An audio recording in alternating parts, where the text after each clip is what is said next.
Hi everyone, Mr. Silva here, and this is the recording for Digital Design Day 3 for Computer Applications in Business 3.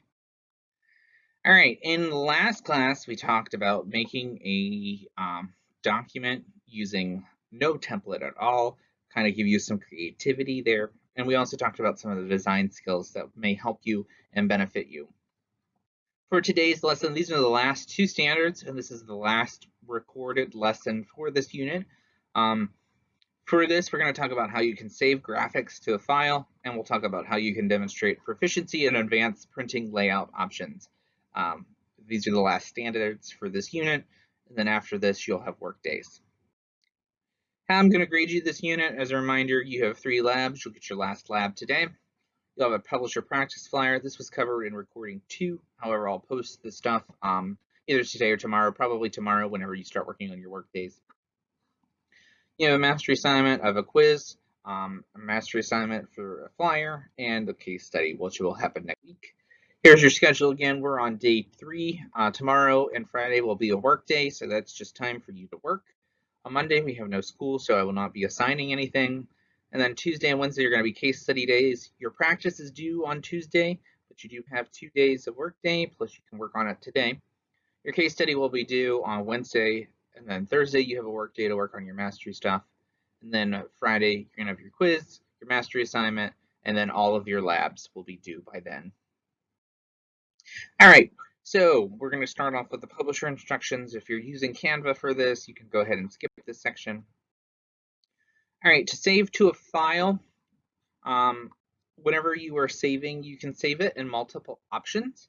You can click File, Save As, and then when this screen pops up, you're going to click on Save As. You'll select your file location where you're going to save it on your device. And then when you're saving, a box is going to pop up, and it's going to ask you, you need to name it first, but below that is going to be a Save As type. Okay, you're going to click on that. It's okay to save it as a publisher file. However, as we go along, your requirement is that I want you to turn it into me as either a PDF or a JPEG or a GIF or a PNG, which are all of these options. You're going to want to save it in those files because, as I said before, not everyone has Publisher, and the goal is for you to make graphics. Okay. The different types, PDF. I like PDFs because they're an uneditable document. They could be used for posting on a website, and the user is unable to modify the document.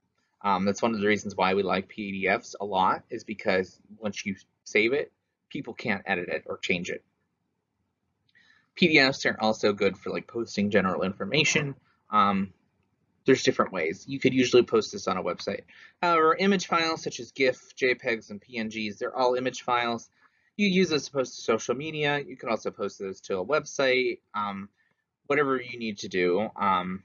I want you to know how to do both, though, okay? To print, we won't print in here because we don't have printer access, but if you do need to print, here's some options for you. You have your printer, you go to File and Print.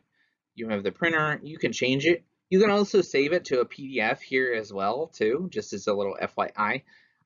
Much easier, that's usually what I do, especially if I only need certain pages. Settings, you can print specific pages. Like if you have a multi-page document, you could say I only want pages 1, 3, 5, or I want 1 through 11, however many you need. Pages per sheet, you probably will never use this, but this is more along the lines of if you have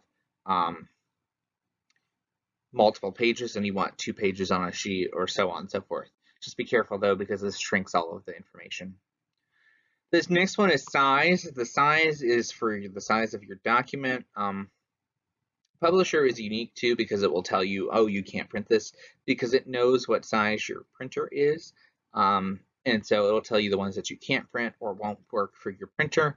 And you just click this and you can adjust the size of your paper. One-sided is if you have printer, if you're going to print it and print it on the back, if your printer's capable of it. And then the last one's print color. This allows you to print it in color or black and white. All right, here's the Canva instructions. All right, for us, we're going to download it to save it to a file. you have the same options. You have a PNG, a JPEG, and a PDF. PDF standard works best for us. However, you can do PDF print. The only real difference is one is more high quality, but you need to be able to print, like save as all of these, okay? More so the 2 image files and then the PDFs. So printing doesn't work in Canva because of the fact that, they're a business. They want to make money. They're not going to let you print your own design because of the fact that they want you to, spend money towards it. So you can't print your stuff from Canva. However, you can order it and have them print it and send it to you. All I want you to do is know how to save it to a file. Okay. All right, for today's lab, the instructions will be posted in Schoology, but it's going to be a very simple lab. All I want you to do today is I want you to save one of your documents as a PDF, and I want you to save one of your documents as an image. You can do both of the same. You'll upload both to Schoology. All right, if you have questions, let me know. All right, that's going to do it for this lesson.